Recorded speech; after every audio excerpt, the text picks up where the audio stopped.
नमस्कार, मी लक्ष्मण। आता आपण आंबेगाव तालुक्यातील कळंब नजीक असलेल्या घोड नदीपाशी आहोत आणि आपण पाहू शकतो की या ठिकाणी मोठ्या संख्येने गावचे नागरिक असतील किंवा या ठिकाणी प्रवास करणारे पुणे नाशिक महामार्गावरील प्रवासी या ठिकाणी थांबलेले आहेत।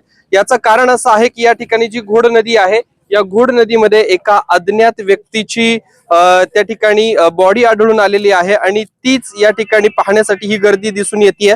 खर तर ही व्यक्ती नेमकी कोण आहे आणि कधी ही दुर्घटना घडली, हा पोलीस या ठिकाणी तपास करणार आहेत। पोलिसांना कळवण्यात आलेलं आहे। खरंच वास्तविक पाहता या ठिकाणी अँब्युलन्स देखील आलेली आहे। मी कॅमेरामॅनला विनंती करेल, अँब्युलन्स घटनास्थळावरती आलेली आहे। आपण पाहू शकतो की ही घोड नदी आहे जी की कळंब गावाजवळून वाहते आणि याच घोड नदीमध्ये या ठिकाणी आपल्याला ती जी बॉडी आहे ती पाहायला मिळते। पाण्यामध्ये टी शर्ट, काळा रंगाचा टी शर्ट घातलेली व्यक्ती आहे। पायामध्ये पांढऱ्या कलरचे शूज आहेत।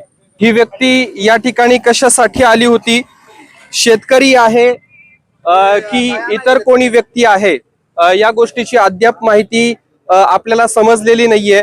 परंतु जेव्हा पोलीस कर्मचारी या ठिकाणी येतील, ती जी बॉडी आहे ती रेस्क्यू टीमचे कर्मचारी बाहेर काढतील आणि ज्यावेळेस शवविच्छेदन होईल किंवा त्याच्या खिशामध्ये किंवा कपड्यांमध्ये जर काही आयडेंटिटी असेल तर त्यावरून त्याची ओळख त्या ठिकाणी पटण्यासाठी मदत होणार आहे।